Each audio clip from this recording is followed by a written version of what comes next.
Hello there, my name's Brandon and I make pictures out of tiny squares and post them online for fun. No drawn out intro today because I just want to do a quick tutorial about hue shifting in pixel art. Hue shifting is an approach to take when selecting colors to use for highlighting and shading your pixel art that just helps give it a more vibrant look and general appeal. In order to fully appreciate its use though, we have to start by discussing a common coloring mistake when highlighting and shading pixel art.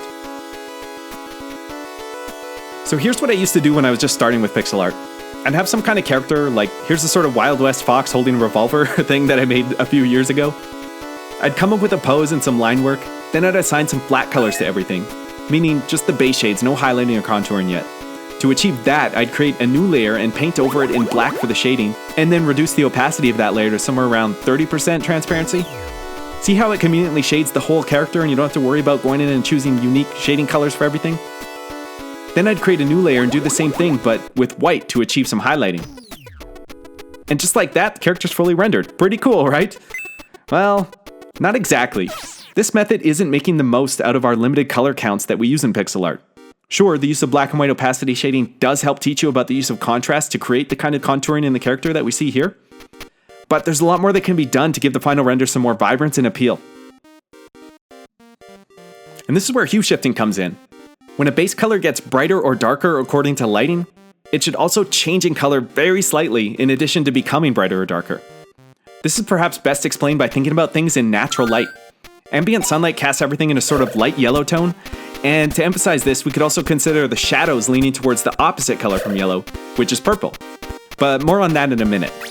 So if we start with a single red pixel and make it lighter in ambient light, we can slowly make it brighter, but also see that it should change in hue from red to orange to yellow, and finally washing out entirely as white in this example. It creates a natural and pleasant looking gradient of colors. So how did I actually go in and decide what kind of changes to make to achieve these colors? Generally, the program you work within has some kind of color selection tool. I use Adobe Photoshop, and like many programs, color is represented by the HSB sliders. That is hue, saturation, and brightness. Hue pretty much only describes what the color is, like if you just said red, yellow, or green without providing any other kind of information. Saturation defines how strong that color is. So if you have a red hue with low saturation, it'll be a weak red color, whereas high saturation would give you a very vibrant red. And finally, brightness is pretty obvious, but it defines how light or dark the overall combination of those other two becomes, ranging all the way from full black to full color. The combination of these three components defines what the overall color actually is. So we can use hue, saturation, and brightness to achieve the overall hue shifting effect. I know that this term I've been using is called hue shifting, but you're actually going to be adjusting all three of these color components, right? When making a color brighter in our daylight example, we'll shift the hue towards yellow, we'll decrease the saturation to wash it out just a little bit at a time, and we'll complement that with an increase in brightness. Can you see how all of that came into play in these colors? We've gone from the initial red tone and moved through into a yellow, less saturated, and brighter tone. We can apply the same idea but in an opposing way to create the shadows. For this example, I'm going to take the red and make it darker by shifting the hue towards purple, increasing the saturation, and decreasing the brightness. Now, I put a little star next to the fact that the saturation increased. That one's sort of a personal preference of mine, but you could also choose to have the saturation also decrease as you ease into the darker colors. In fact, that might actually end up being more of a natural look anyway.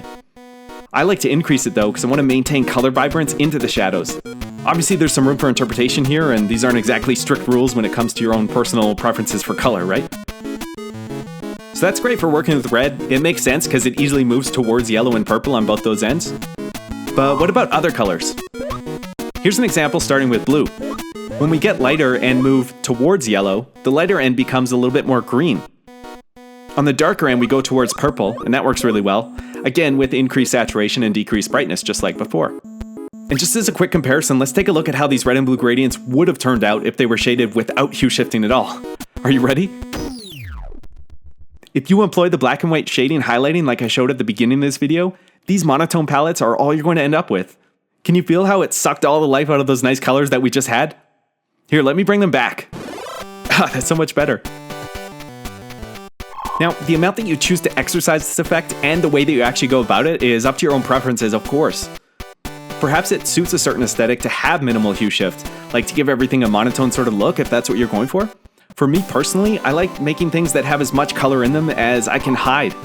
Like, I want to be smacked in the face by a rainbow when I look at my art, so I generally try to hue shift as strongly as I can and stop just before the point where it gets a little bit too insane. Alright, so let's go all the way back to our first example. Remember we had that fox character that was shading using only the black and white transparency layers? So let's try this guy again, but using the hue shifting approach that we just discussed. So right off the bat, I think we can see how the hue shifting brought a lot of vibrancy to this character. Now, if we want bonus points, what we can do from here is look at the hue shifted palette and search for redundancies. Colors that are close enough to each other that they might as well just actually be the same color. The reason that we would do this is to streamline the palette and give it a limited range that repurposes colors in various ways. It's not a step you need to take, obviously, but it's one of those finalizing details I like to bring to my work. And it can be especially useful if you plan on animating a character so that there are not more colors to keep track of than would be absolutely necessary. So looking at the new hue shifted palette, what I notice is that the dark red that defined his fur shading is almost the same color as the dark brown for the shading on his trench coat.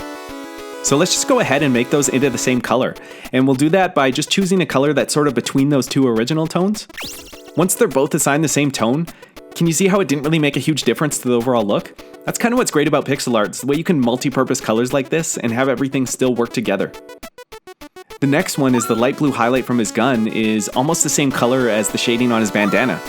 Again, if I make them the exact same color, you don't really notice, but we've just cleaned the sprite up a little bit more. Do you notice any others? I was thinking that maybe the midtone of his jacket is fairly close to the orange highlight of his fur. It's a bit of a stretch, but maybe if we find something between those two, it could work, at least for these example purposes.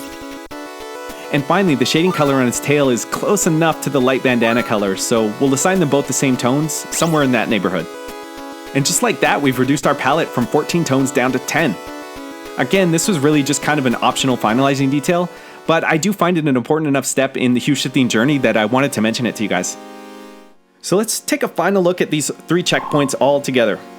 We've got the original monotone shading look, the initial attempt at hue shifting, and then the final refined version of the hue shifted palette. Out of this set, obviously my favorite look is the refined palette. I mean, I'm the one who did this after all. But keep in mind that color is a very subjective thing, and it'll be your own opinions that really distinguish your personal color selections and art style from another artist's. So when you're taking in the information from this video, you don't necessarily need to get hung up on following everything I've shown the way I've done it as if it's the only way that it can be done. I only hope that it provides some kind of direction for you if you've got no idea where to start or something like that. There are tons of unique palettes available online, and you can play around with them and study them, but I'd also recommend that you really get into color theory and understand why those palettes work, so you can wield color in that way from scratch for yourself. Alright guys, I really hope this was helpful and not too confusing. This is a big topic and I wanted to provide some kind of condensed tutorial, so thank you again for watching, and take care and keep it square.